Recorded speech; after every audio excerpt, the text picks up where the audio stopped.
Ciao amici, buongiorno e bentornati sul mio canale. Oggi sono a Trastevere e voglio esplorare con voi. Sono qui in Piazza Trilussa, è un posto molto carino e popolare qui a Roma, quindi cominciamo.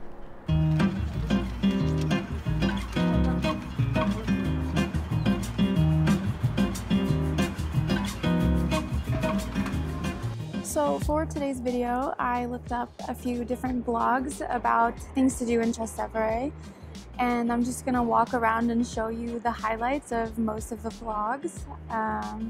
Yeah, I've never really explored Trastevere. I've seen the most important things, but I've never really just wandered around. So I wanted to do that with you guys today. And I'm so excited to be out filming. It's a beautiful sunny day, and my favorite thing to do is post videos and chat with you guys in the comments. So I really appreciate it every time you leave a comment and we get to talk a little bit. I also wanted to take you inside a few different churches. There's a lot of really great ones here in Trastevere.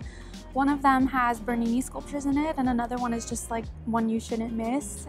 Super beautiful. So I wanted to get to those before they close. They close around noon. So yeah, let's get going. So when I was trying to find the entrance of this church, Google Maps actually led me to the opposite side, and it's a massive complex, so I had to ask for directions, but eventually I found it. When I arrived, there were several different groups on tours, and I only found out later it's because there's a crypt you can visit, and unfortunately I didn't know about it at the time, so I didn't get to see it on this visit. So this is a 5th century church devoted to a young Roman woman, Cecilia. She was martyred under Marcus Aurelius Severus Alexander, who was ruling Rome from 222 to 235 AD. Tradition holds that the church was built over her house, and Cecilia is the patroness of musicians and is represented in both a statue under the altar and in frescoes inside the church. The facade was built in 1725 and encloses a courtyard decorated with ancient mosaics, columns, and a cantharus or water vessel. There is also a baptistry associated with the church, which was found later during excavations. Since 1527, a community of Benedictine nuns have lived in the monastery next door. Among the artifacts remaining from the 13th century are a mural depicting the Last Judgment by Pietro Cavallini from 1289 to 93. The frescoes were actually plastered over during a remodeling in 1724, and they were only rediscovered later in 1900. You can view this fresco during limited weekday hours for a fee of €2.50, which goes to the Benedictine nuns. The apse has remains of 9th century mosaics.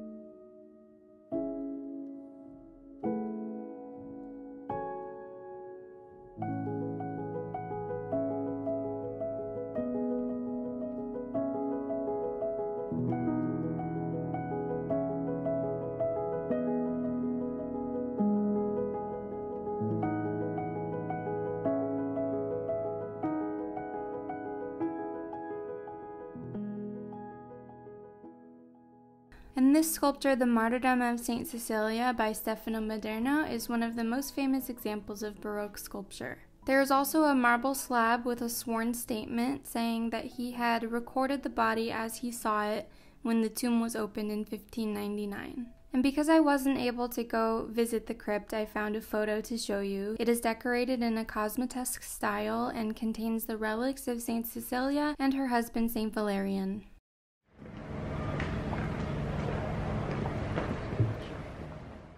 So I found out that this area and this street was the site of the first Jewish Roman settlement.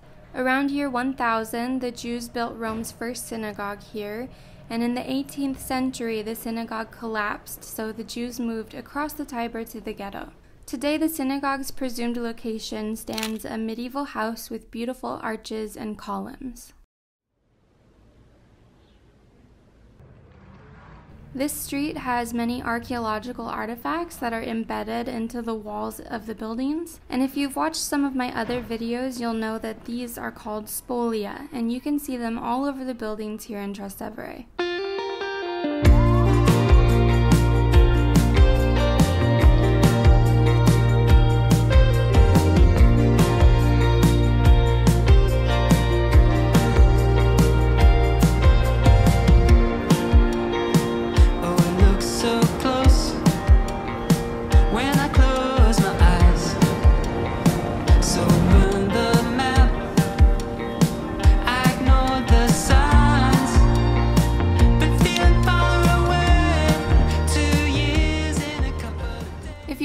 down this street, Via della Lungaretta, you are walking down 2,000 years of history because this road follows the exact route of an ancient Roman road. Today, this is one of the main streets in Trastevere, and you can find many restaurants, merchants selling things, and other tourists exploring the neighborhood. I bet it's so beautiful in the springtime when all these are green. Vicolo della Luce. This street was made famous in a 19th century painting by E. Rosler Franz, an Italian painter and photographer. The medieval style homes will take you back in time.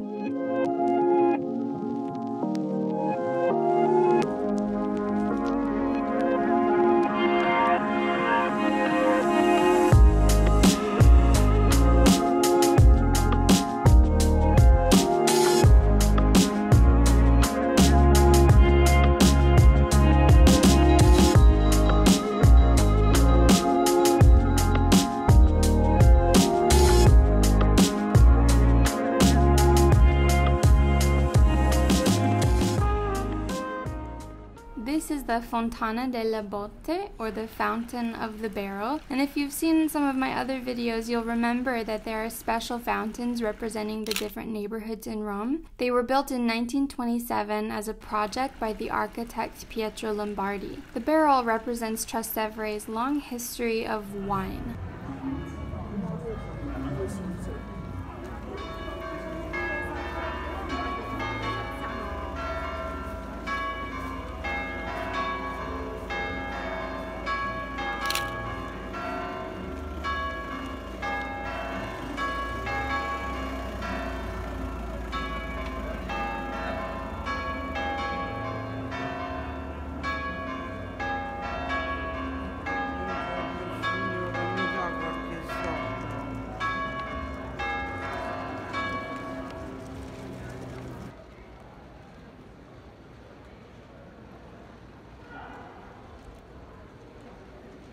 I feel like I'm starving.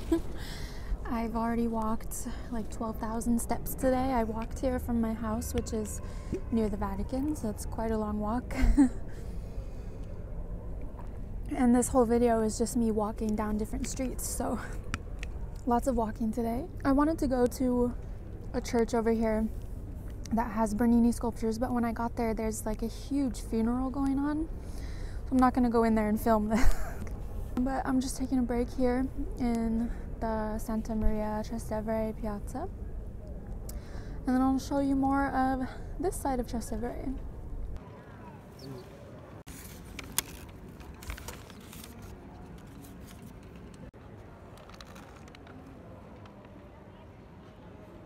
I got a Supplì and this pizza. It's like margarita pizza from a place called Supplì Roma, and it's like really famous and popular here. Really delicious supplì, but I didn't specify that I didn't want meat, and there was meat in that. So if you're vegetarian or vegan, just make sure you ask the right questions. I didn't ask, I just said supplì and I got the one with meat in it, but it was delicious. I have this idea that I want to include in my videos where I find really old photos of Rome and then stand in the exact spot that the photo was taken and show you what it looks like today. I really love history, and I think that's really interesting, and yeah, let me know what you think if you like that idea. I found a really old photo of this piazza last night, so I'm gonna go stand where that photo was taken and show you an example of what I'm talking about. It's still really weird filming myself talking in public here. No one does this. And you get stared at a lot, but the more you do it, the more comfortable you get, and I don't really care, so yep. Piazza di Santa Maria. This piazza is the heartbeat of Trastevere, and there are always markets, musical and cultural events that take place here. These days, it's more of a sleepy little piazza, but there's always good people watching. Check the cards for some other videos if you want to see inside of this church, but Basilica di Santa Maria in Trastevere is one of the oldest churches in Rome.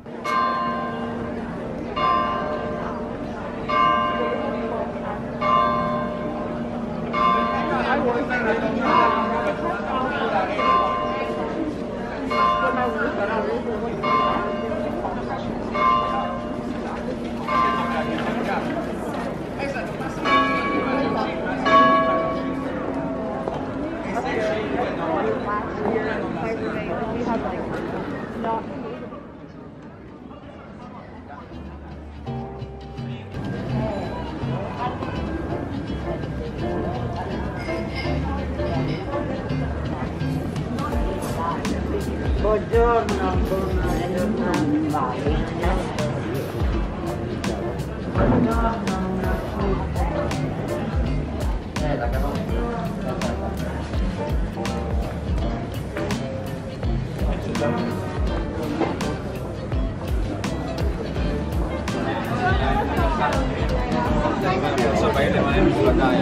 אותו מחיר.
This church is Santa Maria della Scala and it's beautiful inside, but right here you can see an entrance to the pharmacy, and I'm gonna butcher the fact so I'll insert a voice over here, but it's like the oldest pharmacy in Rome and you can take a tour of it.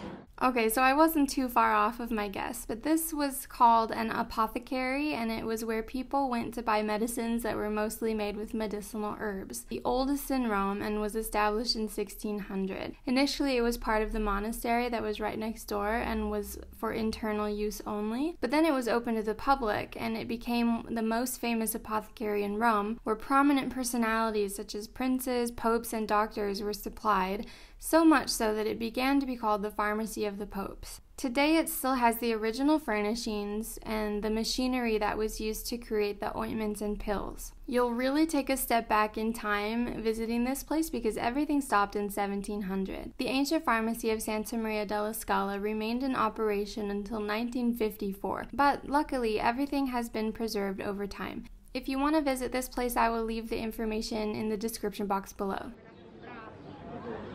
I'll pop in here, why not? It is filled with chandeliers. I want you to see them.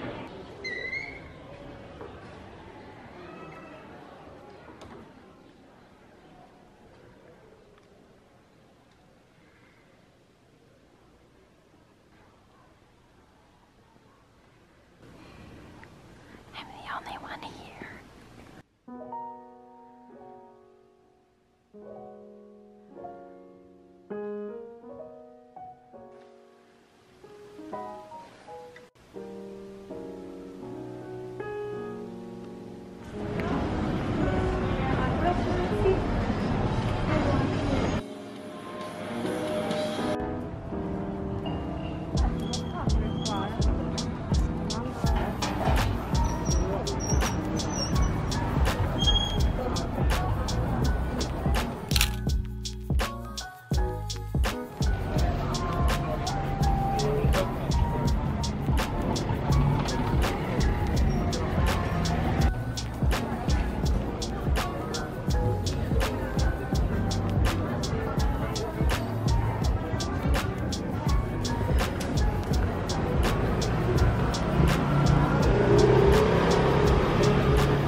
Piccolo Moroni, this tiny street is made special for being the only place in Trastevere where you can see the remains of the Aurelian Wall. It was built between 271 and 275 AD, and these walls once surrounded the city of Rome.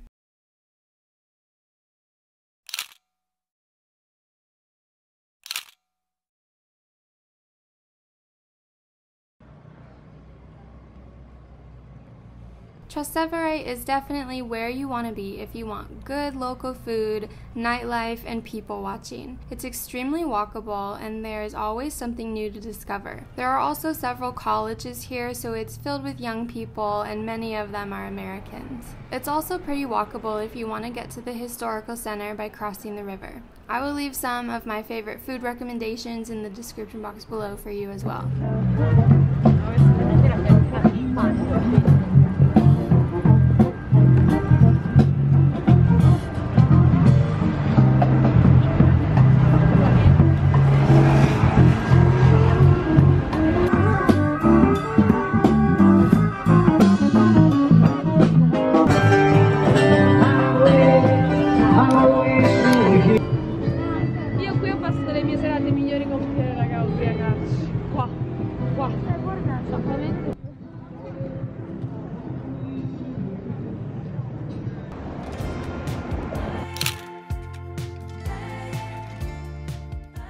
That's all for today's video, you guys. Thank you for watching. Comment down below and let me know what you think. I can't wait to chat with you. And I'm gonna walk home now, so I'll see you in next week's video. If you have any requests of what you would like to see, let me know and I will consider going there. So I'll see you next week. Bye everyone. Oh man.